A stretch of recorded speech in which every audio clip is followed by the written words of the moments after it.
Hey, it is Tuesday, Halloween. Happy Halloween. Welcome to the Wise Guys, the number one BYU Sports live stream talk show in the entire world. We're on earlier today because it is Halloween. This show will also air at the regular time later tonight, and then the podcast is up tomorrow as normal. But it's Halloween. Yeah, so we're out of the box. We got to change things up because you know what's the most important thing on Halloween? Trick-or-treating. Kids.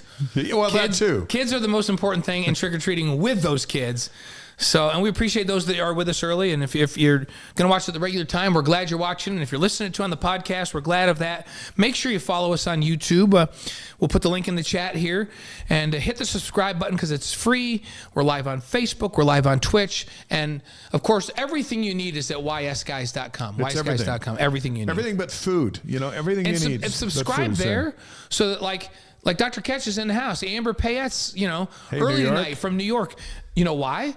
Because they subscribe and they got the email saying that we're going to be on early. So you just need to know when everything is. So subscribe at wiseguys.com too. And down the road, we might just pop on anytime. We can pop on anytime. BYU Sports Attic in early with us from Farmington. And so yeah, please subscribe at YouTube, but also subscribe at ysguys.com. So here's what's going on this Halloween. We'll recap Texas briefly, but we're going to visit with former offensive coordinator and quarterback Brandon Doman on how to kickstart the offense. Let's go. We need some offense this weekend. Yeah, we'll give you a West Virginia preview. Julie Russin, the alumni chair in the region, will help us know all of what's going on back in West Virginia as we get ready for this game in Morgantown. The biggest Mountaineer fan we know, Doug Paisley. He's the dad of country music star Brad Paisley. Doug's a friend of ours. He's going to join us from Tennessee as he's getting ready, he thinks, for a Mountaineer victory. Yeah, and he knows the game day environment there because he has been a part of that for a long, long time. So we'll tap into his brain on what to expect back there. How about soccer? They're marching into the semifinals of the Big 12 tournament as expected, but man, dominating performance in this last game. We'll talk about that. Speaking of dominating, the cross-country team for the women claiming the Big 12 championship, the first in school history. Shout out to them. Did everybody on the team finish in the top 10? It felt like it. It felt like it. And they could not be stopped back in Ames, Iowa over the weekend. And men's hoops exhibition game tomorrow night. Dave and I will be on that. We'll give you the information about that and talk about basketball moving forward. Exciting because football and basketball now, it's like one giant eclipse. Yeah. It's a sports eclipse. You and I have we had football Saturday. We're planning for basketball today, AFR. We do basketball tomorrow night. We have football on Saturday. We have basketball on Monday. We have all this next Tuesday. We have basketball next Friday. It's the awesome. Best time of the year, folks. Hey, we have a big announcement tonight for the Wise Guys. Beginning December 4th, Wise Guys is going to move to Monday night, and it's going to stay there. With the Big 12 basketball schedule on Saturday and Tuesday nights, and with Blaine and I calling most of those games, we're going to need to move the show to Monday night, which is a perfect night for Wise Guys. It's family night, and we're one giant big family. So take note, tell your friends. Please adjust your lives for Wise Guys on Monday night starting at 6 p.m. Mountain on December 4th. And we're going to talk about it all month, so it's not a surprise. Yeah, but that's where we're going. When we started the show a year and a half ago, we didn't know what the Big 12 schedule was going to be like, and we're finding out that we found out now that it's a Saturday, Tuesday kind of a schedule for basketball. So during basketball season, we didn't want to conflict with those games. And as you mentioned, you and I are going to call a bunch of these Big 12 games. And so Monday night it is, which is great. We will review the Saturday night basketball game. We'll preview the Tuesday night basketball game. It's perfect timing. And we hope that Monday works for all of you. Monday, December 4th, the new home of the Wise Guys. Now let's get to the information that's floating around. BYU West Virginia, Saturday night. It's at 5 o'clock Mountain Time, 7 o'clock Eastern Time on FS1. Our BYU Sports Nation Game Day program, 2 hours of pregame. That starts at 3 Mountain Time on BYU TV and ESPN Plus. Dr. Ketch says Mondays are going to be pretty good for us. Thanks, Dr. Ketch, for adjusting your life. Even during football, football will be great because we'll immediately review the Saturday game, and we'll have enough info to preview the next Saturday game. So I think it's going to be good for both. So we appreciate that, Dr. Ketch. How about the BYU Iowa State game? They announced that right after announcing the West Virginia game. This is for November 11th, Saturday the 11th. 8:15 p.m. Mountain Time at home for BYU. That game's national on ESPN. So BYU Sports Nation Game Day will start airing at 6 p.m. Mountain on BYU TV. Chilly night. So let's just remember this. When you and I were waiting for the schedule to come out, And first the Virginia game comes out and it's like 7 p.m. Eastern. We go, yes. and not because we like night games, but then the Iowa State game at home is at 8:15 and we go, yes. Oh, yes. Yeah. Because BYU's record is 20-1 in the last 21 night games. That's nuts. 20-1. Now we don't know why. And by the way, there's 17-1 in night games at level average. We're fine if the Oklahoma game gets scheduled for night. Yeah, we'll bundle up. Yep. We'll bundle up. Let's take it for bundle the up team. because what we do know is that's too crazy a number to just dismiss it. Yeah.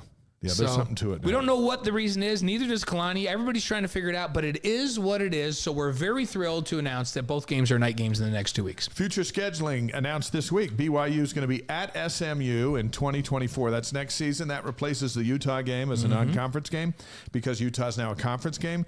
SMU will play in Provo in 2027. Remember, the Mustangs join the ACC in that wild deal next year. Right. And Weber State will be at BYU in 2027 and in 2030. So 2 home games. Of course, they'll never do a home and home there. And you and I have always said, if you're going to have an FCS school on your schedule, which is probably good for BYU playing in this type of a league, keep it in state. Keep the money and the revenue and the local kids involved in this thing. I like Weber, Southern Utah, Utah Tech. Yep. If you're going to play FCS, let's keep it in the state. So I love that Weber State's on the schedule in 27 and 30. Brandon Doman's going to join us in just a few minutes. We'll get his take on the offense. He played quarterback at BYU. He also was the offensive coordinator and the quarterback coach. So he's an expert at getting things going. But before we get to him, let's talk about what we just saw. And I know a lot of you folks, Tom from California, thanks for joining the Wise Guys here early today on Halloween. It was Halloween on Saturday. Texas won 35-6, and BYU turned the ball over way too much. Yeah, and we talked about that last week in the show. We talked about it on our pregame show. We just mentioned it as you and I were talking before we came on the show.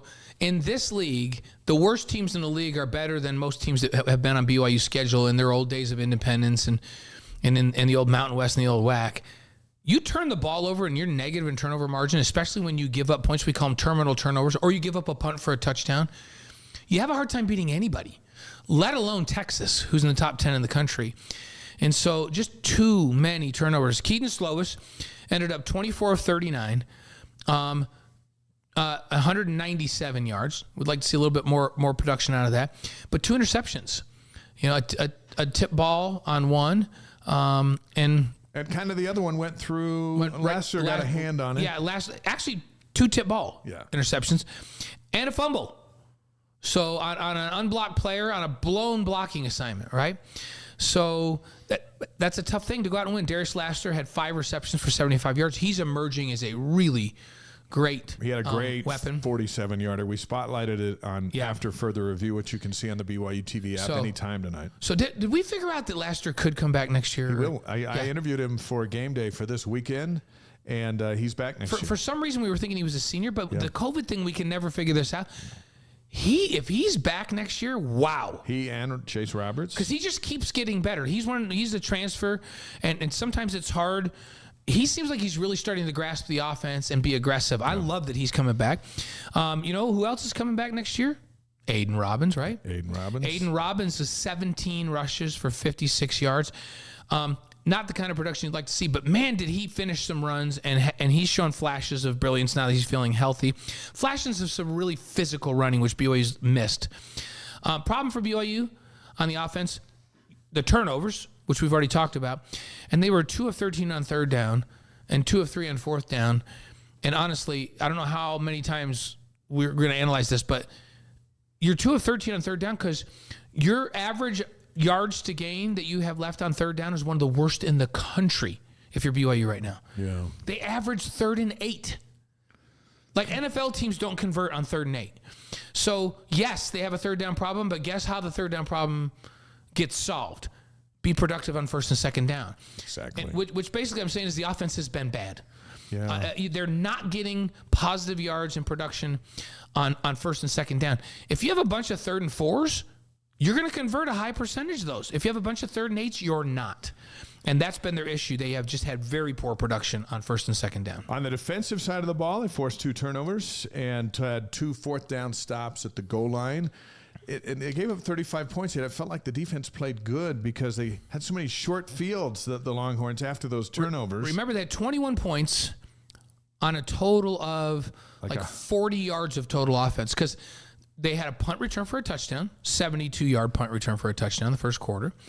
Then they had the interception that they ran back to the 26-yard line and scored. So that's 26 yards of offense. And then they had the fumble and got a score. So their first 21 points came on 40-some yards of total offense. Yeah. Can't do that on the road. That's killing your defense. Can't do that at home. That's killing your defense. Yeah. And it's not indicative. The score, the number of points scored, is not indicative of how this defense played because the defense made enough plays, 2 big fourth down stops against a really good team, enough plays to win a game. But not with the turnovers, where they were on the field, the short fields that they gave, and a punt return for a touchdown, not enough to win. Trevor on the live stream tonight says, my wife and I were at the game in Austin, had an amazing time, invited to several tailgate parties thrown by Texas fans. Also, the entire place was a large carnival. Provo needs to step it up. Thank you for joining us. And Provo, BYU has stepped it up. I mean, I put our game day show out there with the crowd and the bands, and we're working on it. Cougar Canyon is really cool. Yeah, this is all new stuff for BYU, and I think the last couple of years we made great strides. And it's by pretty the way, festive out there. Visiting fans so far from the Big 12, Texas Tech's fans in particular, visiting fans are going, wow. This is quite an environment here at BYU, and they feel like BYU, and this is a tribute to you, the BYU fans, have treated them very well. Nothing but positive feedback from visiting teams coming into Provo this year. DJ, can you put up that picture of athletic director Tom Homo? Every Halloween, he raises the bar as the athletic director. I didn't think he'd get any better. Who does? This is Dumbledore. He, if for those listening on the podcast, it is Tom Homo as Dumbledore. That's him. It looks like Dumbledore.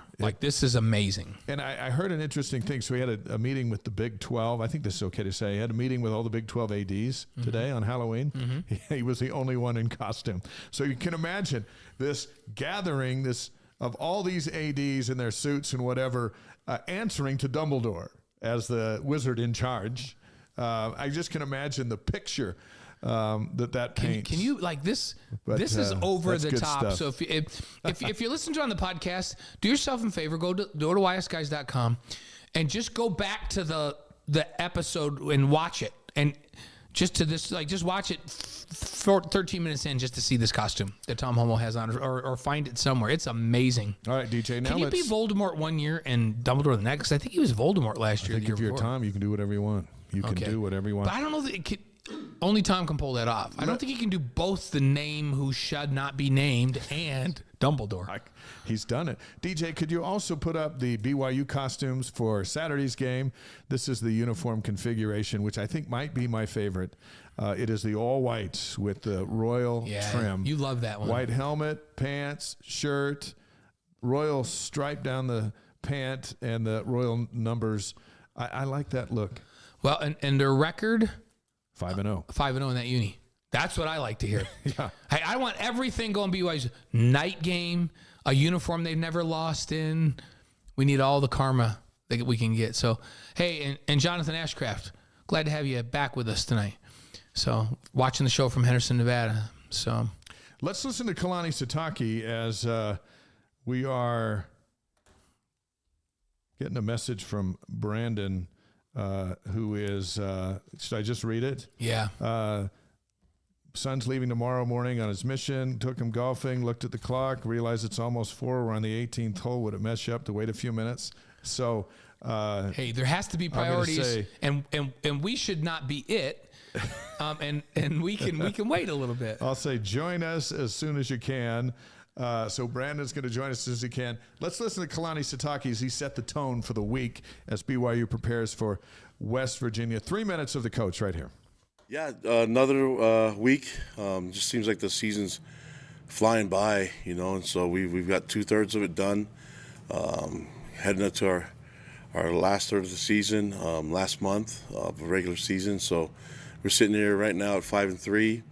Looking back and having looking at it from a different view, seeing where we're at as a program. We're still in a good spot. Obviously, not not happy with the results, especially last week. But looking back at it again and being able to evaluate it and take the emotions out of it, we were in a really good spot. I think going into that game, you want to be in a position where you're still in the battle. And going into the game, being down 2 scores, being down by 15 with 9 or 10 minutes left in the game, was a good position for us to be in. Even considering some of the difficulties and the adversity we had to deal with in the game, and we were still in it. And so the disappointing part is that they made the 2 touchdowns, we didn't. And so that's what happened in the remaining 10 minutes of the game. But I like that the guys kept fighting to the very end. We keep building off of that. Really good team in Texas, and I mentioned that before with Sark and that program, and just trying to learn the lessons from that and trying to get better to this week. And now going to this week against West Virginia on the road, back east, a different time zone. So it's going to be a long. I think this is the furthest we've traveled. So looking forward to that matchup. I think Neil does a great job coaching his guys, and you can see his background is on the offensive side, and so they're very explosive offensively. They could do so many things to you, and I think that's his background as an offensive guru, being a coordinator at the highest level, and then also being a head coach. I think he's establishing their identity on the field, and you can see that they could punish you in so many different ways.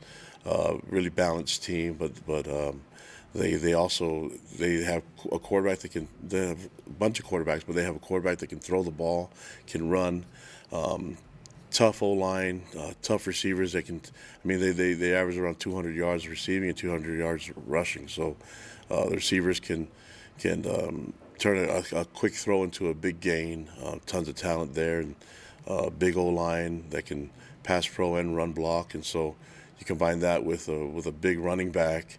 I like the way the running backs run, but he's dangerous, and he can and he's big. He's literally a big guy, and just can run over people. So, but he's got tons of speed. So this is a tough team on offense. And then you took a look at the defensive side; they're tough too. They're playing some really good football. Watching them on film, they take advantage of assignment sound football. They're tough and they're gritty. And I think it's going to be a good matchup for us. I'm looking forward to getting the best out of our guys against them, because you can see it on film. I think I say that every week, but in the Big 12 Conference, there's not a lot of weaknesses out there. So we're going to be on the road. We've got to rally together and embrace the opportunity to play this game out at West Virginia. Looking forward to the cool traditions that they have. They have a passionate fan base, loves their team, and I know from talked to a lot of different people been out there. It's a hard place to play, so looking forward to that. I like fans that care about their teams and have a lot of passion for it, and so I'm looking forward to hearing them all sing. It's going to be nice to hear them sing. Country Roads, Take Me Home. That's a cool song, and I think there's a lot of really cool things about college football, and I'm glad that we get to go be in that environment and to compete against West Virginia. Looking forward to the matchup. We have a lot of work to get done this week, but I feel like we've got to find a way to perform at our best and give us a chance to come away with a victory, put ourselves in a better position than we were against Texas. But knowing that if we can kind of be in that, hopefully we can finish the game and find ways to have it work out on our side. So, head coach Kalani Sitake, and one thing they'll do as part of their preparation, we talked about earlier, they're going to leave on Thursday and fly back to West Virginia for the Saturday night game. That's the way they do it. When it's an East Coast game, they'll go a day earlier than normal. 1 day per time zone. So you go to if you're in your own time zone, or you go one time zone east, you go a day ahead. If it's 2 time zones, you go 2 days ahead, which is pretty cool. He mentions Neil Brown, which Cougar fans will be interested in this connection, because Neil grew up in Kentucky. He was an all-state wide receiver, and he went to Kentucky. They show his alma mater on his bio is UMass, because that's where he graduated from. But he started at Kentucky as a wide receiver, and do you know who the offensive coordinator was at Kentucky when he was there? None other than Mike Leach. And Helmum was the head coach. Yeah. And so his background in offensive football comes from people that are BYU fans are very familiar with, and that's Mike Leach with his spread you out, multiple formations, all of that kind of spread throw game. And then he was the head coach at Troy University before he went to be the head coach at West Virginia. He's had a lot of success. He's been an OC, offensive coordinator. It's interesting to me that they do a lot of things in terms of formation and motions and all that, but this team this year is a 65% run team. He's got a quarterback in Garrett Green that can really run the football. So they run a lot of zone read, run pass, where he rides the back, and if the end comes down, that quarterback keeps it. And Garrett, he scored 3 touchdowns rushing the football last week. He has almost 500 yards rushing. He's their second leading rusher, but behind Donaldson, who Kalani described as a big bruiser at 6'1" and 240 pounds at running back. So really skilled offensive football team with a head coach in Neil Brown that has his roots that go all the way back to the tutelage under offensive coordinator Mike Leach at Kentucky. That's where he kind of got his foundation. Has had great success. Yeah, I love watching this West Virginia team. When you watch them on tape, they're well coached. 3-2 in the Big 12. Again, picked last, and their coach was like, that's not going to happen. That's not going to happen. That's not going to happen. And it hasn't. They've been one of the great stories of the year so far. Here's the Cougar Board question of the week. If you're not sure about Cougar Board or familiar with it, it's the largest online community of BYU fans with thousands of posts each day. And Wise Guys is the largest live stream talk show in the world for BYU fans. We're talking about the largest online community on Cougar Board. Today's question is, it comes from 2 subscribers, from their insider subscribers, Dilbert and Foof Coog. Now, with names Dilbert and Foof Coog, you know it's going to be a good question. It's got to be good. Here it comes.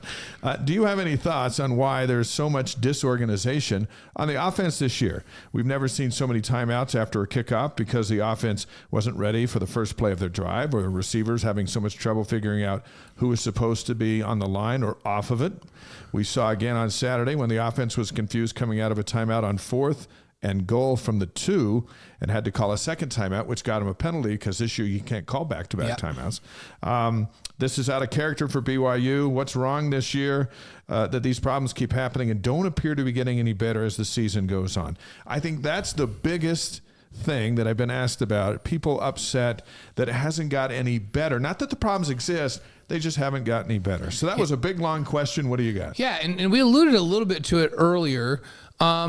And Kalani's just said, hey, offensively, we got to be more on the same page as a coaching staff. I think the challenge this staff has had to meld this group together with so many brand new players, I think we all got a little bit excited. Hey, we got, Laster's coming in from Eastern Michigan, and Marion's coming in from back at UMass. And 3 new offensive linemen, all starters, Mile and Lapawahu and Eddie. And how about Aiden Robbins out of UNLV? And, hey, we've got this great new freshman running back, LJ Martin. And guess what? This quarterback's coming as a transfer from Pittsburgh. Guess what? Count them up, folks.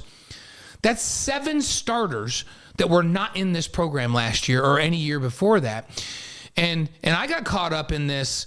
Yeah, but look at how talented they are. Like, all this talent is going to overcome. How can you not? It's going to overcome continuity, right, Dave? Mm-hmm. But there's something to be said to playing a bunch of guys that have been in your system and running your stuff for a number of years. And I think the staff maybe overestimated what they could digest. We overestimated how well they would meld together and communicate and all that nonverbal that takes place out there.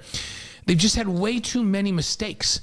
And it's partly on maybe the coaches trying to do too much with that group from a scheme perspective and all of that.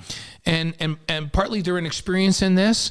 And so I'm thinking maybe they need to temper how many transfers they go out and get and how many are impact and how many they grow up in the program, because I think it's hard to win when you have the majority. That's 7 out of 11 starters. And then Keanu Hill and Cody Epps, who are supposed to be out there at wide receiver, have hardly played this year. Yeah, they're the experienced ones in this offense.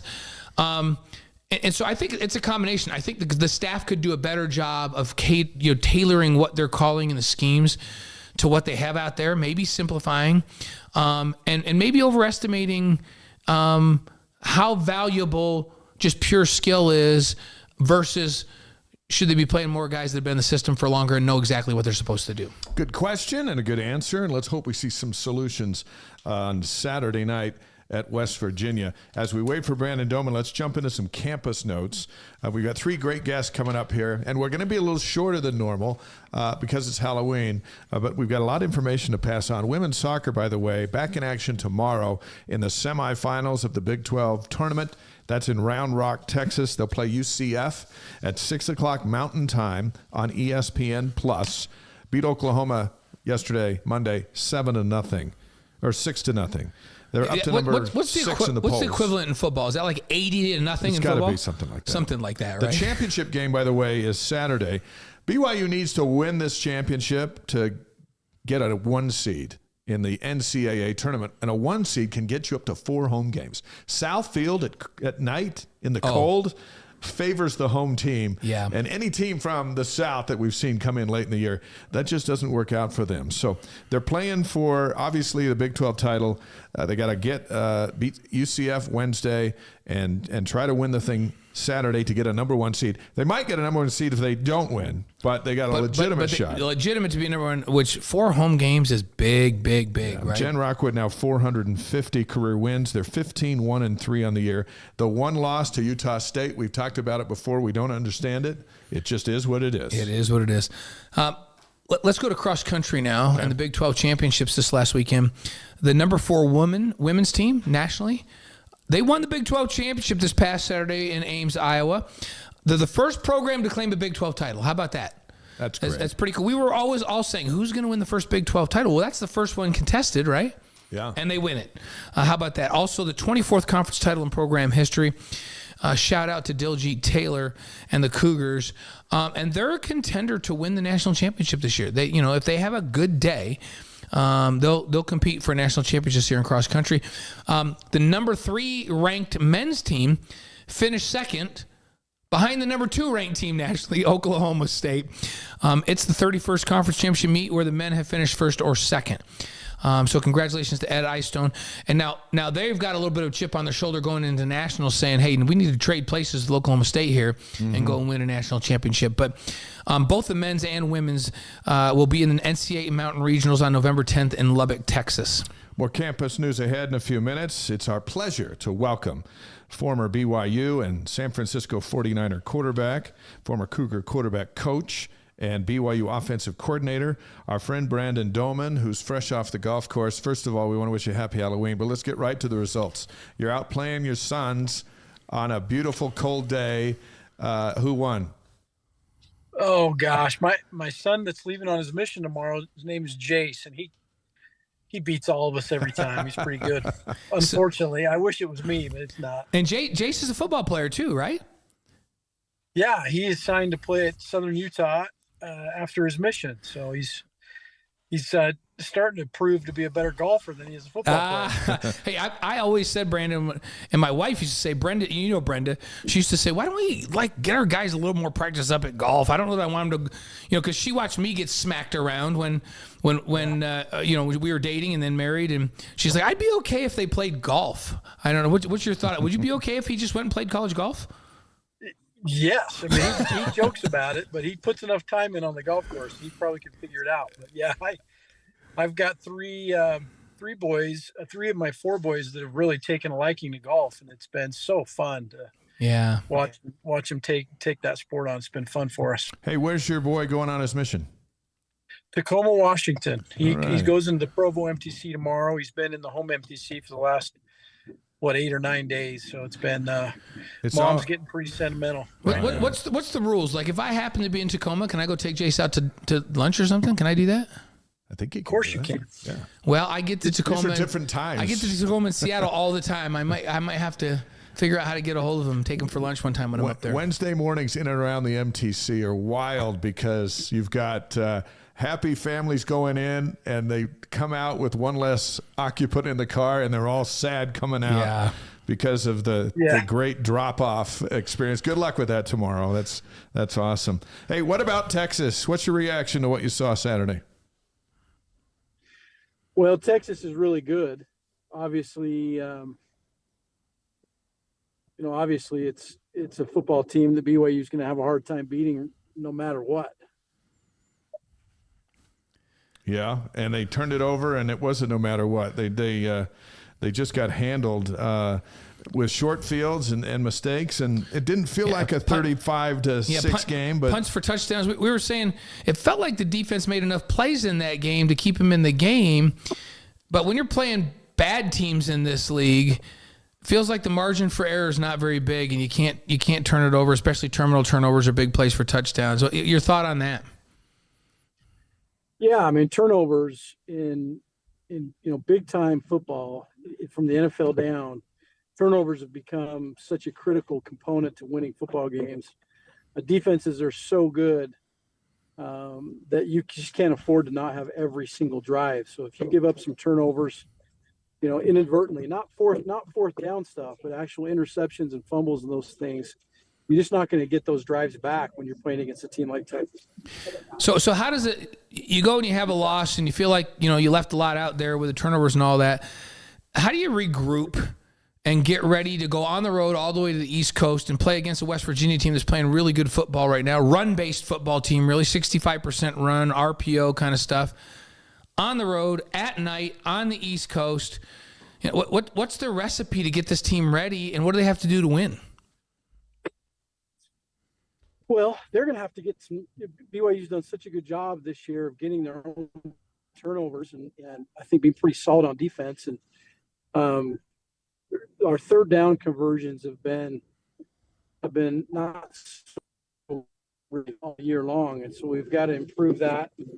Make sure that we're converting in those third down situations. Unfortunately, against Texas and some of these good football teams, we've been in third and long so many times.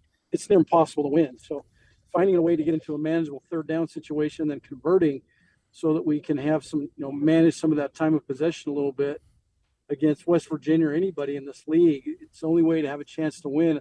I think our defense has proven to be good enough and opportunistic enough that if BYU can maintain some possession of the ball and convert when they need to, that we can stay in any game. Before I ask you this next question, what's going on in this car? You're in the passenger seat. There's bodies behind you. Yeah. This is a car full of Domans. There they are. Who's driving? That's Jace. Hey, right Jace. Jace, be careful. You're going to MTC tomorrow. I got to watch Jace play last year. Take it nice and slow. You guys are live on our live stream around the world. So that's a car full of Domans right there. Yeah, I was kind of giving some smirky looks because he's driving my truck and he didn't take the emergency brake off. And I was trying to point to him like, take the dang emergency brake off. Yeah. Come on, you should know that. That's good advice for everybody. Don't drive with the emergency brake on. It's not good for the car. So, all right, now that we've identified the occupants, I think you're an expert to answer this next question because you've been a quarterback on the field. You've worked with quarterbacks who are trying to get things going, and you've worked as an offensive coordinator on good days and bad. What is the key to getting a spark to the current BYU offense? Oh, I know that there's allegiance to what they're doing with Slovis, and I know that there are many other factors at play here with regard to the lack of success that the offense is having. You're wanting to get to a bowl game. I think that'd be a great accomplishment at some point for this program. But I do think that they're going to have to be really careful in that this is a one and done senior quarterback that has not been in the program prior to now. And do they have a quarterback for next year? They don't want to get into this cycle of having unprepared quarterbacks. So frankly, for me, if they're lacking success going into this game and unproductive through halftime, I'd give another guy a chance to play. And I know you're getting toward the end of the season now because the idea, they brought Retzlaff in, who was the number one junior college quarterback in the country last year, with the idea that we're redshirting him, right? But the redshirt rules are different than when you and I were playing. Like, these guys can play 4 games. And so now BYU's in there. Well, if they get to a bowl, they have 5, right? But really in their last 4 games, the idea was also to redshirt the freshmen this year. So now all of a sudden down the stretch, where you probably couldn't before, now you can, if it's not replaced, you can definitely get playing time for these guys, which is important, right? I think you've got to get a guy some time, and if he's the quarterback for the next 2 years, get him in. I don't know that BYU's, like I said, they want to get to a bowl game and they're playing for a bowl game, and I think that's important for the overall mojo of the football program. But not at the expense, frankly, for me, at getting a quarterback ready in preparation for the upcoming season. So if Slovis plays well and they're in the game and having a shot at winning this football game and he's playing well, I wouldn't take him out. But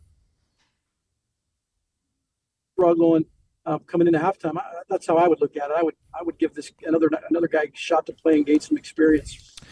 Hey, I was going to ask you about a unique situation for almost any university in the country. How about the fact that Taysom Hill, Zach Wilson, and Jaron Hall, BYU's last 3 quarterbacks, all completing passes on Saturday or last Sunday in the NFL as quarterbacks. Now we just found out that Jaron's going to start this week. We know that Zach starts. Taysom doesn't necessarily start a quarterback, but he starts. BYU's last 3 quarterbacks are all NFL dudes. What about that? Is that something or what? Well, and you look at Taysom's last year, you look at Jaron's last year, you look at Zach's last year, and there were a ton of football games that those guys won. And a lot of it has to do with recruiting and keeping a pipeline and a cupboard full of quarterbacks coming in and bona fide studs. And it's hard for BYU or any program to win, but especially tough for BYU in the nature of just the kind of athlete that BYU has there. We've got to have Jaron Halls and Zach Wilsons and Taysom Hills and those types of guys in the program regularly for this football program to be successful in the Big 12. And, those guys were pretty dang good. Former BYU quarterback Brandon Doman on the Wise Guys, live on YouTube, Facebook, Twitch, and wiseguys.com. His 2001 Cougars won their first 12 games of the season, finished 12-2. Luke Staley was in there. Reno Mahe, fantastic. What a group of athletes. Okay, we got 2 more questions for you. Before we ask you the keys to a win on Saturday night, let's roll out the Dominator, which is his nickname, top 5 Halloween candies of all time. Yes. And your kids are right there, so they'll verify. But we've got 5 leading up to 1. And I gave you a heads up, so I know you've been thinking about this. What's the number 5 on the Brandon Doman's top Halloween candies of all time? They're all candy bars. Mm-hmm. And when I was a little kid, there used to be a candy bar called the whatchamacallit, and it was really, really good. Whatchamacallit? And then Whatchamacallit? That's number 5. That's number 5. All right. Yeah, and it was always an extra treat. But then I like Reese's Buttercup. Okay. It's got to be the 2 Buttercup package. Oh, okay. Not the one, not the little, not the small one. Full size. Full size with 2 full. Full size. And then Butterfingers. Butterfinger at number 3. Butterfingers 3. Okay. That's an underappreciated snack. Yeah. Butterfingers. Yeah, Butterfingers is really good. And then I would say Twix. Oh, Twix for number 2. Yeah. All right, number 1 all time. And I don't know I've never had a candy bar that I like better than Snickers. Oh, see, like to me, Very I got satisfying. like my Milky Way is right there. Milky up Way at the didn't make top, his and top he didn't 5. make it. It didn't even make it, or 3 Musketeers. Like I don't know how those 2 don't make it. You know what? I don't think they make my top 10. Gosh, man, and you and I are so alike. I don't know how you're so disparate on candy bars. What? You know what? I don't appreciate the 3 Musketeers bar either. I don't appreciate that. You don't like the fluffy? No. But come on, a Milky Way, it's caramel and chocolate. I do like Milky Way. I do like the Milky Way. Oh, how's the Milky Way not in your top 5? Not in my top 5. Let me tell you the guy. Let me tell you the guy that's a genius. Whoever invented Tootsie Rolls. Yeah, hey, let's just take a hunk of chocolate and just wrap it up. Just sell it. That's got to be the best margins ever because that's cheap. Let's just. That's and a good maybe list. the greatest candy ever in its simplicity alone. That's a good list. We'll go with your No top doubt. 5 right there. All right, the keys to beating West Virginia on Saturday night. We're going to revisit them next week. So Yep. what do you got? I think it starts with turnover margin. I do think they have to win the turnover margin. They need to be over 40, probably at least 40% conversion on third down. I don't think West Virginia is anything, super special. So if they can at least get over 40% on conversions on third down and win the turnover margin, those two things alone, I think will give BYU the win. The third thing would be they've got to convert more than half of their red zone conversions have got to be touchdowns. So if they get 4 shots down there, they got to get at least 2 touchdowns. The others can be field goals, but I would say in that order: turnover conversion. They've got to have 40 to 45% third down conversion, and then at least half of their red zone trips have got to convert touchdowns. 7-point touchdowns. It's interesting because they've turnover margin, when they've been good, they win. Right? And third down's been a struggle, but in red zone offense, they've been in top 10 all year. And then touchdown percentage, they've been in the top 10 all year. When they get down there, they do a good job. The problem has been getting down there without, in the games they lose, getting down there without turning it over. That's been a big issue. So I love it. You look at that Texas game, they had an interception that took them down in there, and then you had the penalty that brought them back, and they didn't get in the red zone. I think they would have scored, and that would have been quite a different game for them. And then there was, I can't remember the other one, but they had 2 chances where they could have been in scoring position. And you're right, BYU's proven to be able to score when they get down there, and you can't afford to take away red zone opportunities. Hey, by the way, I just was going to say, Dr. Ketch said that it's always nice to see quarterback Doman. I remember when he was in school, I admit it, I had a crush on him as a BYU student. So there you go. Dr. Ketch. awesome. Dr. Ketch. Hey, what are you guys handing out tonight, by the way? One of these 5 candy bars, or what are you giving out? We have all 5 of them. I'm sorry, we just have the top 4: the Snickers, the Twix, the Reese's, and the Butterfingers? Butterfingers. Hey, we're all going to Doman. Right, because the They're all in whatchamacallit, the bag. they're almost, you can't find them anymore. Can't find them anymore. So Enjoy your last night Yeah. with your missionary. Hey, Jace, good luck, brother. right there. You'll be great. Thank you. I may like when you hear, hey, Brother Fowler calling, need to take you to lunch. Don't turn me down, man. Hey, and know this, it might feel like a long time, 2 years, but when you get back, you'll see that we're still interviewing your dad, Yep. and time goes by that fast. Yep. All right, guys. Brandon, Thank Thanks you so much, Brandon. Happy Halloween. Take care, guys. All right, there's the Domans right off their big golf showdown, which Brandon was defeated by Jace, who's heading out on his church mission tomorrow Very morning. good. Proud of Jace. And that's great. I loved his keys. Turnover margin, 40% on third down, which would be a significant improvement. And at least 50% touchdowns in the red zone. They need to score in the red zone, probably at 90% clip, right? And then 50% of those touchdowns. So, you know, I like Brandon Doman on our show because he knows his stuff. yeah, he does. Now everyone seems to that comes on, but man, he's been there. He's coached it. He's played it. He was offensive coordinator. He's a quarterback's coach. And played quarterback and played it in the National Football League. Played it at BYU. Yeah, Played it in that's a- and really, really high level. And he played, played on a team with tremendous talent with Luke Staley and Reno Mahe, a bunch of NFL caliber guys. Yeah. Brandon knows his stuff. It's fun to talk to him. Julie Russin, BYU alumni chair, is going to join us in a few minutes from Pittsburgh, where BYU's heading back to play West Virginia. Doug Paisley coming up in a bit, the biggest West Virginia fan we know. And He tells us he is. Yeah, he's gonna have his West Virginia Who's hat bigger, on. Brad or Doug? we'll have to ask him, but I think Okay. it might be the dad. be The Doug? dad might be leading the way. Okay. Next week, Austin Colley is going to join us on November 14th. Max Hall and Wally Joyner, Mark Ogletree, and Scott Warner of Gig and Libby Lloyd are going to join us on the 21st. And Brad Robbins of Gentry will be here on November 28th. It's going to be a very musical and month. guess what? Brad's going to. So we bring Libby in, who most of you know that listen all the time. My daughter, who's a Broadway star, is going to come in, and we'll do some music. We'll have some music. We'll sing, and Brad Robbins, Gentry is going to be right in the middle of their Christmas tour. Right after their stop in Salt Lake City, as they make their way to cities in the West, but he's going to come join us in studio as well, and we'll figure out a way to have some music with Brad. So it's going to be a musical for the November holidays. to get ready for the holidays. It'll be great. It's going to be awesome. Let's get back to a couple of campus notes real quick before we get out to Julie. Women's volleyball, they're ranked number 12 in the country. They got swept in a 2-game road stop at Kansas State last week. That hasn't happened since 2011, that BYU lost back-to-back games against an unranked team. So they dropped from number 8 to number 12 in the top 25. The Big 12 standings look like this. Texas is number 1 at 11-0.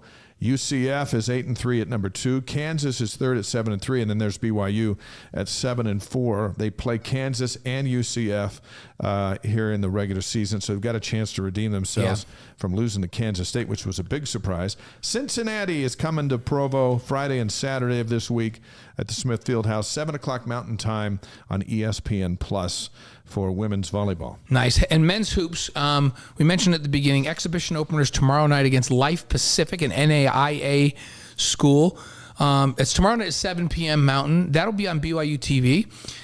You got Dave, you've got me, Spencer Linton on the call tomorrow night, as we will be on a lot of these home games preseason and during the Big 12 season.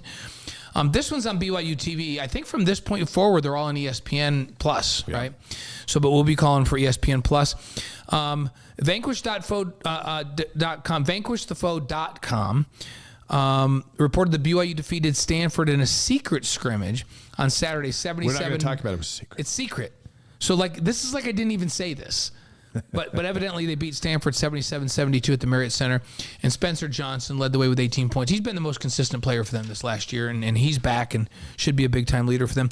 The season opener, the first real game, not an exhibition, is Monday, November 6th against Houston Christian. That's at 7 p.m. Mountain. That'll be on ESPN Plus. We'll be on the call for that one as well. Women's hoops, Westminster exhibition game. That's Wednesday, tomorrow, 3 o'clock Mountain Time on the BYU TV app and ESPN Plus. The Cougars football team has never played in West Virginia, so you can imagine how excited BYU fans in the area are to have them coming on what we anticipate will be a regular basis, certainly for all the sports. Julie Russin is the BYU Alumni Chair in the region, joins us live from Pittsburgh here on this Halloween. It's already Halloween night on the East Coast. Julie, we welcome you to the Wise Guys. It's good to have you with us.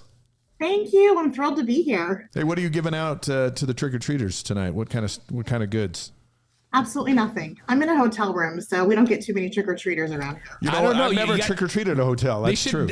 Sometimes they have trunk-or-treats at hotels. Sometimes they do. If they're doing that here, I'm unaware of it. So I'll be the lame person that's not handing it anything. Hey, talk to us a little bit, Julie, about the layout of the alumni in that region. Like, we're going to have a lot of them at the game. Where are they coming from? What's it like back there? Well, like you said, this is the first time that BYU has ever played at West Virginia. And so we are coming from everywhere. The BYU alumni in Provo were kind enough to send out an email blast, and they sent it to the entire East Coast. Oh, wow. So we've seen folks coming in from, up as far north, as far as I know, from New York, coming up from North Carolina, South Carolina, Tennessee. But for the most part, the majority of our folks are going to be a little more local. We have a ton of members and alumni in West Virginia, although unfortunately they don't have a chapter of their own, which is how Pittsburgh got involved. Right. But we have hundreds of alumni in Pittsburgh. The Cleveland chapter is involved, also a huge presence there. The DC chapter is involved, a massive presence on the East Coast, and also the Susquehanna Valley chapter in Pennsylvania. So we're kind of all surrounding Morgantown, and we are going to come down on them like a rainstorm. It's going to be awesome. I love it. West Virginia's coach yesterday in his news conference was saying, there's going to be a lot of BYU fans here. And I'm not sure where they're coming from, but they're coming. And it sounds like they're coming from all over the place. So tell us about the service project that the alumni will be involved in and how others who aren't going to be at the game can participate. Sure. So the Cougs Care Projects, I'm sure that you've talked about this on your program before with other tailgates, but everywhere we go, we like to bring, some of our hospitality and love and just do something good for the area. So we decided that we're hosting a book drive. We are collecting new children's books, not just children's books, but also some young adult books they have on their list. And these books are going to benefit the nursery school right there at WVU, and also the United Way in Preston and Monongalia counties in West Virginia. We are accepting new books right there at the tailgate and also at the stadium. So if you aren't planning on coming to the tailgate, but you still want to participate, bring some books. We do have an Amazon link. I can't hand that to you right now, but I'm sure we can post it later. Absolutely. Where they have posted a Amazon wish list of all the books that they are hoping to get. But of course, donations are not limited to these books. You can bring any of your favorite childhood books. We do ask, however, that you bring new books so that they are in good condition for the children who will be using them. Julie, how about people who would just rather send money so you can buy new books? How can they get that to you? Is it through the alumni page? Yeah, so my phone number is Dave always threatens to give mine out, which is scary. That's true. Right? I will take all your monetary donations. No, that's actually a really great question. There are donation links throughout the tailgate page and all of the tailgate pages. But as far as donating just cash, that's a really good question. Well, we put the link up to the tailgate and the alumni, and there may be something there. But if there is another way, just let us know, and we'll pass it on to everybody. We'll post it. So you just mentioned the tailgate. What kind of crowd are you expecting back there, Julie? And what's in store for the tailgate on Saturday? So if my sources are correct, I was told from a representative in Provo just yesterday that we are going to have the biggest tailgate to date. Really? Nice. We've been to some big ones. That's good. Yeah, we're thrilled.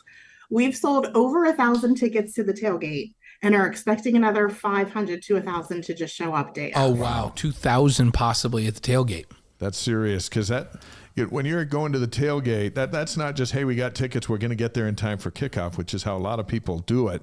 If you're having 2,000 at your tailgate, there's going to be a lot more inside the stadium for sure. Oh, for sure. We've already heard from dozens and dozens of people on different social media platforms.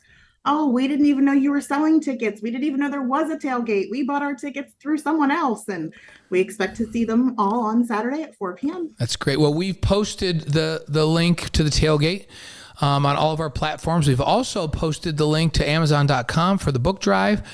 So hopefully, as they usually do, Cougar fans from all over the nation will step up and represent the university in a big way and help out. Hey, our friends over at Texas, the Talbots, who were spearheading that tailgate, they had Texas barbecue, which sounded delicious. What are you guys serving up? We are having barbecue, but I cannot claim that it's from Texas. It's going to be from West Virginia. It can't be from Texas. Hey, by the way, I had some folks from KC from Kansas City, and they're like, that's nonsense when you guys say Texas has the best barbecue, because everybody knows that Kansas City has the best barbecue. I'm like, I'm not getting in this argument. I'll tell you that right now. That's the stand of that. Julie, we have 5 quick questions for you that we ask all our guests, and this will be the revealer of all things. Yes. You can't think about it. Whatever comes, just blurt it out. All right, so here comes number 1. Your favorite sports movie? Bring It On. Bring It On? That's the cheerleading movie. It sure is. Better believe it. Yeah, that one, like my granddaughters have watched that, and they get some sass from that thing. Bring it on. Okay, your favorite singer or band? NSYNC. NSYNC. Okay. Your favorite breakfast? I did pull that from my teenage years. Yes. Hey, I like NSYNC. Wait, was Justin Timberlake in NSYNC? Felt like he was, or was he a Backstreet Boy? Yes, he was in NSYNC. Okay. I get those two mixed up. One of the greatest entertainers ever. Okay, favorite breakfast cereal? Don't let us down. Corn Pops? Corn Pops are outstanding. Oh, yeah. They're completely sugar-coated Corn Pops. Love it. They used to be sugar Corn Pops, and then when everyone got healthy, they said, let's take the sugar off, and everyone will still eat them. But they did, and we. They're still the same. I love them. They didn't take the sugar off the Corn Pops. No, they just took the sugar out of the name. They left the sugar in the box. That's for sure. And we're all for it. Now my wife buys the things and it's healthy because it doesn't say sugar. Yeah, see, that's so smart. So smart. That's rebranding at its best. Okay, but how about your favorite Halloween candy? Oh gosh, I really love popcorn balls. Popcorn balls. You can only ever get them at Halloween. Popcorn balls. Okay. Wait. A popcorn ball that would smell so that's sweet. kind of like when the blossoms come out in the spring. That's in spring. This is mind. a Halloween popcorn ball. And last question, your favorite BYU memory? Oh my gosh, there are so many. Can I say graduation day? Sure. Yes. That was my parents' favorite day. Yeah, when you started to get paid for studying and not have to pay. So graduation day, what was what were those feelings when you walked across and you got your diploma? Relief. And then I'm not lying when I tell you I think I slept for a week afterwards. Wow. Who shook you? Do you remember anybody of note that shook your hand when you walked across that stage? Nope. Who was the president of the university when you were there? Don't remember. So let's see. But what you do remember is sleeping for slept for a week and getting your got diploma. her degree. That's the thing. Julie, let's finish with this, and thanks for joining us on Halloween. What is the magical thing about when BYU comes to an area where it doesn't come very often, in this case has never been there before, that is a rallying cry for alumni, say, for example, all over the East Coast to get to Morgantown? What is the magic of this togetherness that Cougar Nation seems to thrive on? There is something about being surrounded with fellow members of the church who are there for something that is not church attendance. It's living our lives, but living our lives in a fun way that is still in accordance with the gospel. There's a magic to that I think is insurmountable. Well said. Very nice. This is the great Julie Russin, live from Pittsburgh, who's heading up the alumni do you ever run into our activities. boy Chris Hoke out there when you're in Pittsburgh? Yes, actually. Former Pittsburgh still. I think he's a stake president back there. Is he still President Hoke? He was on our show not too long ago. We call him President Hoke just out of respect for the office. But no, he was just on with us not that long ago, and a very dear, longtime friend of mine. Beloved Steeler, and I know you love your Steelers. So yep. We wish you well on Thursday. Thanks. Go Cougs. Thanks, Julie. Have a great time Saturday. Thanks for joining us, and say hello to all the alums gathering for the big game from the Wise Guys. And if we're going to make this an annual thing, so we'll talk to you soon, okay? We'll talk to you next year. Take care. Julie Russin from Pittsburgh on Halloween. It's already Halloween back there. I mean, it's Halloween all day, but it's dark. They're out trick-or-treating back by now. there. 2 and hours the Steelers ahead. play Thursday night. The Steelers wanted to play Thursday night so that everyone Saturday night was wide open. Could run down to West Virginia. For BYU and West Virginia. So it's great to have Julie with us. Doug Paisley is going to join us here in a couple of minutes. And we're going to continue this Halloween spectacular. Hey, how about Dr. Ketch? Thanks, Julie. I just donated 8 books on Amazon. Nice job, Dr. Ketch. Go, Dr. Ketch. This week in the Big 12, by the way, it's a huge week in the conference. Starts on Thursday. TCU's at Texas Tech. BYU beat Texas Tech. They got smacked by TCU. Then on Saturday, in addition to BYU at West Virginia, there's some mega games. Yeah, Oklahoma at Oklahoma State. So number 10 Oklahoma, who's coming off a reeling loss to Kansas. And then number 25 Kansas State at number 7 Texas. Kansas State has been playing some really good football. That is a big game in conference. Houston at Baylor. Both teams struggling. Baylor, kind of one of the surprise teams that's not performing this year. And then Central Florida at Cincinnati. That's the big game because that is the big game. 2 new teams haven't won a game in conference. They're both 0-5 in the Big 12. So one of those new teams is going to get their first Big 12 victory this Saturday. And Kansas is at Iowa State. Jayhawks are number 22, back in the top 25, even without their starting quarterback. And Iowa State's been playing really good. And remember, they come to Provo on a week from Saturday. And it's quite a matchup. You know, Kansas and Iowa State, who's playing well, quite a challenge for Iowa State. All right, I'm getting the thumbs up from DJ. Our next guest is a man we met on the sideline of the BYU West Virginia game in 2016 at FedEx Field in Maryland, and we've been friends ever since. A pleasure to welcome the biggest Mountaineer fan that we know, Doug Paisley, the father of country singing star Brad Paisley. And he's got his West Virginia gear. Yes, he does. Not only is he wearing it, he's got it behind him. And we welcome Doug to the Wise Guys. We get I hit that audio button and we should be good. And just hit that mic, Doug. Turn that mic on, and then we'll be off and running. He told me he was going to wear his West Virginia hat. Yes, and I knew that. He's got it on. Jack, maybe you can get on the phone with him real quick. And we got a great signal out of Tennessee, and we're just going to hit the audio button. Beautiful picture going. So, and we were back, just to give people a little background, we were back, you and I doing a pregame show from the field at FedEx Field for that last West Virginia meeting. It was when Taysom Hill was playing quarterback for BYU back there. We're doing a bunch of pregame stuff for a couple of hours, and Doug was there on the sidelines. We had a chance to visit with him. And that team, BYU had Jamal Williams, Yes. Taysom Hill. There were some NFL studs on Yes, there. they had the NFL's Was Danny Sorensen on leading that group touchdown too? scorer last year. Okay, is that it? It feels like that. Yeah, I think that we was just a heard. I loaded think we group. just heard Doug. Hey, Doug, can you hear us? Yes. Hey, Yay, we welcome gotcha. to the Wise Guys. I see that you found your West Virginia hat. Am I? Okay. Yeah, you're all set and good to go. you're all great, Doug. Hey, what are the Paisleys handing out for Halloween tonight? Guitar picks. All right, yeah. That's it. I'm going to come to your door and I'm going to get a guitar pick. That's a big deal in Tennessee to get that in Franklin, Tennessee to get guitar picks. I think that's very appropriate. So. I don't think the kids like them too well. They can't chew them. No. Maybe a guitar pick in a Snickers bar, like a tandem, might be pretty good. When we first met, we got some new guitar picks though. They're for the Son of the Mountains, which is the new album. Oh, awesome. nice. Very good. I've got a guitar pick from when Brad was here last. So when Doug and Brad came into town the last time, we all had this plan that we were all going to get together, and then I was out of town that weekend, so Dave got to go, and The rest of us still got together. I didn't get to go and get together with you guys. So the next time they're out Salt Lake City way, I gotta get together with all of you. Hey, absolutely. Hey, when we met, Doug, you were driving the tour bus for Brad and his band, and you stayed over to watch the BYU West Virginia game, and then you were going to meet up with them. Are you still driving the bus? Not as much as I was. We got a great driver. We had a great driver then, but we've got a great driver now, and he likes to deadhead a lot and pull over and take his 8-hour break. And that's not something I want to do. Is just sit around for 8 hours or sleep for 8 hours. So I usually fly if Brad flies. If he rides, then I ride. And yeah, I do still help out. So yeah. We also know, Doug, that you have a BYU shirt to wear during weeks when West Virginia's not playing BYU. Dave has evidence of that. We just put the picture up that you got that.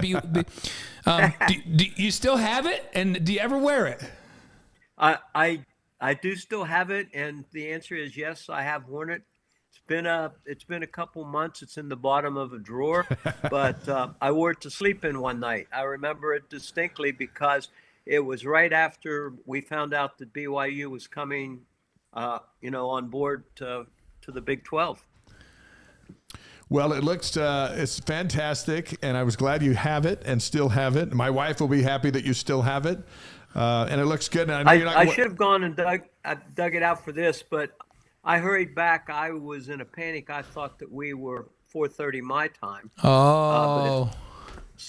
Well, I'm glad that it worked out. Now, look, when you guys were growing up and you're raising Brad over there in Glendale, West Virginia, did you have BYU fans living right next door? We did. The guy next door to me, his name was Harold Livingston. They called him Buck. He was the plant manager for the Lewis Marks toy plant, and he was president of the Mormon church in that area of West Virginia. Yeah. So had a lot of interaction with the Livingstons, Danny and his sister. Were they nice? Show me one that's not. That's nice of you to say, Doug. I won't make any comments. I could name one, but I won't. Hey, Doug, we know you're the expert. You've been a West Virginia fan for a long, long time. Brad makes it very clear that he's a big-time West Virginia fan and supporter, and people know all about that. So we know you guys have been around a lot. The Cougars have never played in Morgantown. What's game day like in Morgantown, and what can BYU's fans that are coming there expect from their experience there? Well, first of all, excuse me 1 second, because I picked up a cold from, I think, my one grandchild.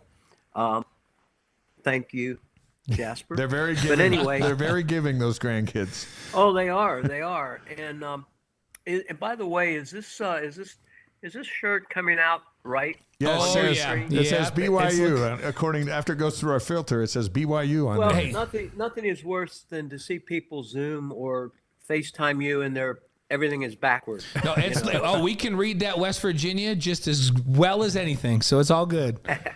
Well, to answer your question, like most universities, it's crazy, but West Virginia, you have to remember that West Virginia doesn't have a pro team. We're close to the Steelers or possibly the Cleveland Browns. Maybe down in the southern part of the state, they root for the Bengals in Cincinnati. But WVU is the school. We have Marshall. My wife did some graduate work at Marshall.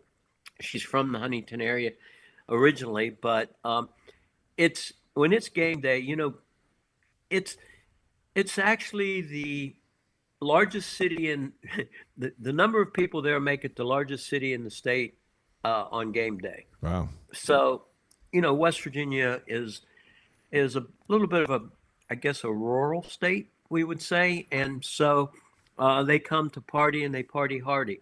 Now, we used to have a bad reputation for the way we treated some of the fans that came to town. But over the last 10 years, that's changed. And we actually got a great compliment from the TCU folks when they were there. And they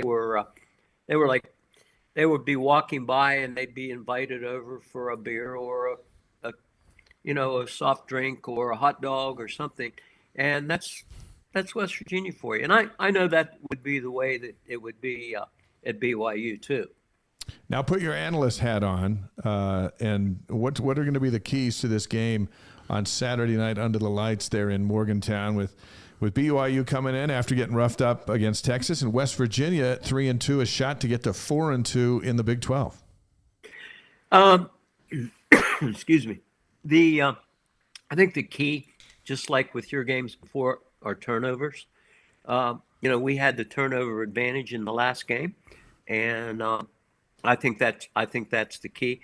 Also, we had a really, really good defense against the rush for about the first 4 games, including Penn State, but that has broken down. So don't let your coach know, but the run defense last week was pitiful.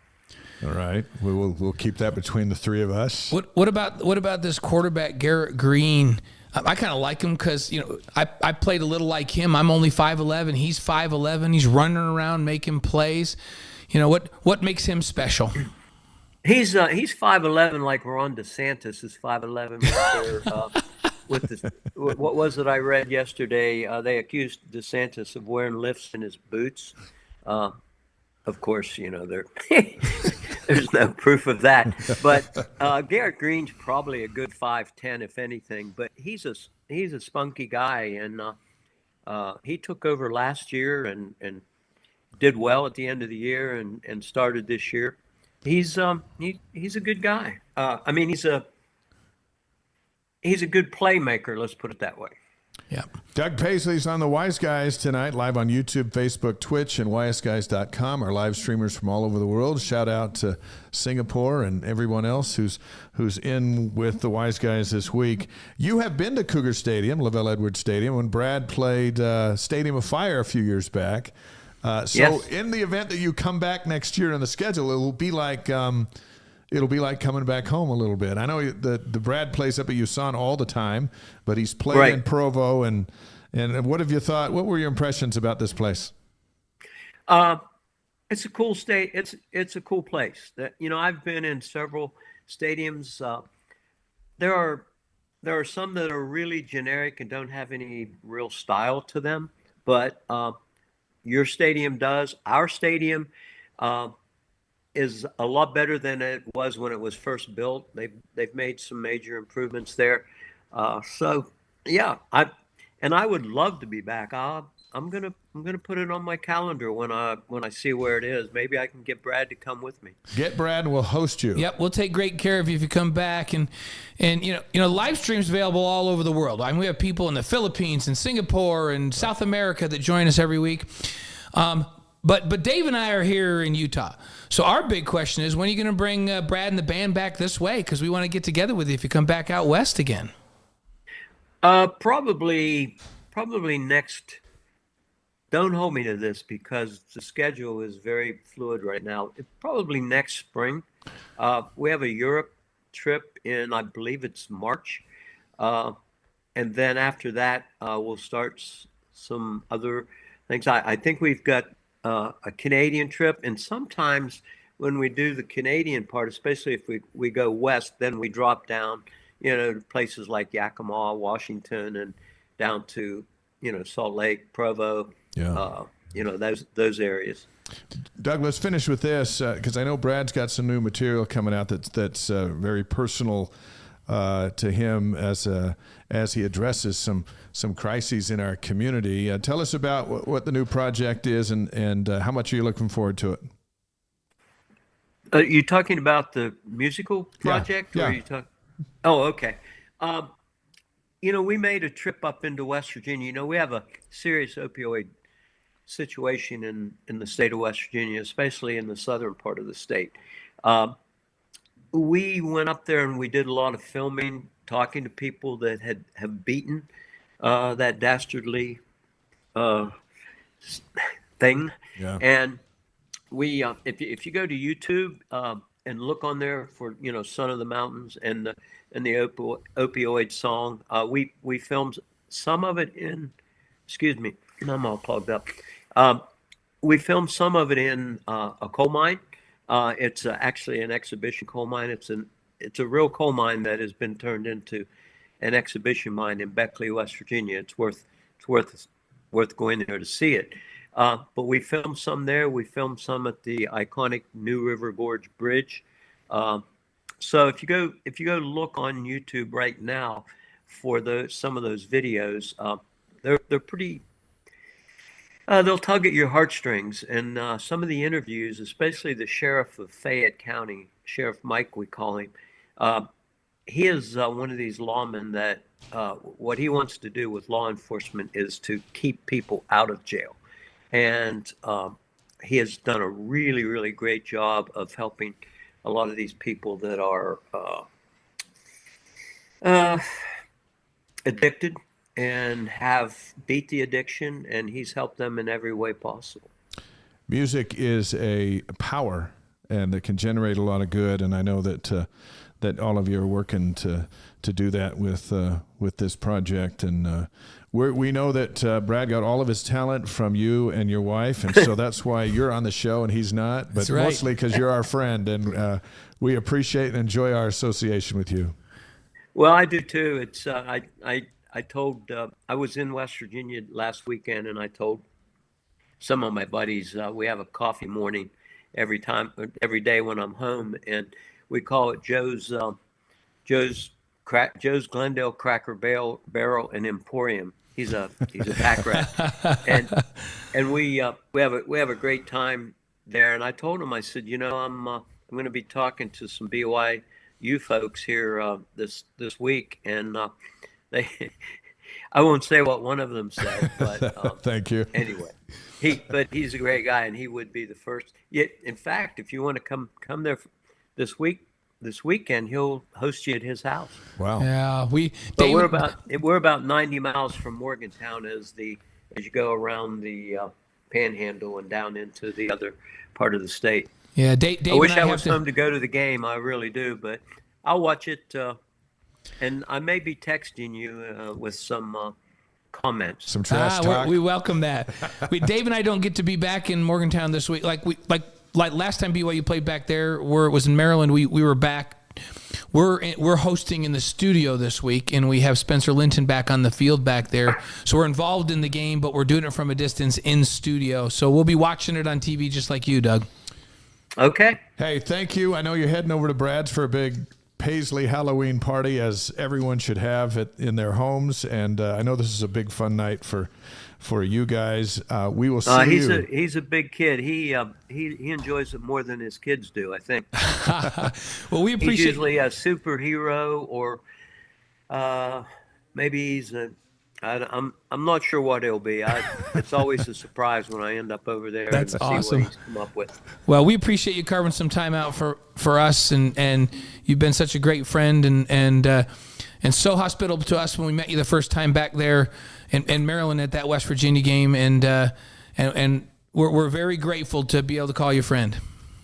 Same here. Same here, guys. Happy Halloween. We'll Be see safe you out there among them. See you in the spring when you get out west. And then this, by the way, this is a tradition now. You're now our West Virginia correspondent. So Yes. we plan to do this on an annual every season. So let's make it some fun. Thank you, Doug. Thanks, Doug. And the check's in the mail, right? Absolutely. Yes. Thanks, Doug. With a big BYU shirt. Doug, thank you. See you guys. The great Doug Paisley.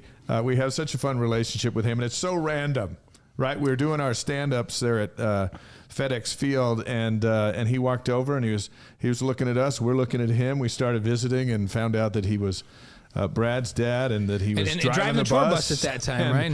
And that was 2016, and then we've met up a number of times since. And now we've got a West Virginia correspondent, the great Doug Paisley. Let's wrap up here on this Halloween super quick. A couple of interesting birthdays, and Dan Rather, 1831, born on Halloween. John Candy, 1950. Nick Saban, head coach of Alabama, born today back in 1951. And then one of your favorites. Yeah, Ice Ice Baby, Vanilla Ice, 1967. Of course, I couldn't leave that one out. A couple of Halloween deaths. Harry Houdini, yeah. 1926. George Halas, the great Chicago Bear, 1983. And Sean Connery died on Halloween in 2020.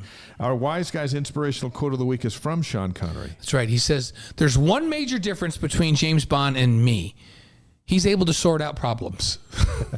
He always does. He always figures it out. out. We thank Brandon Doman, Julie Russin, and Doug Paisley, our guests. Next week, Austin Colley. A reminder of our big announcement. Yeah, big announcement is starting December 4th. Wise Guys is moving to Monday nights, and it's going to stay there with the Big 12 basketball schedule now being a Saturday, Tuesday schedule.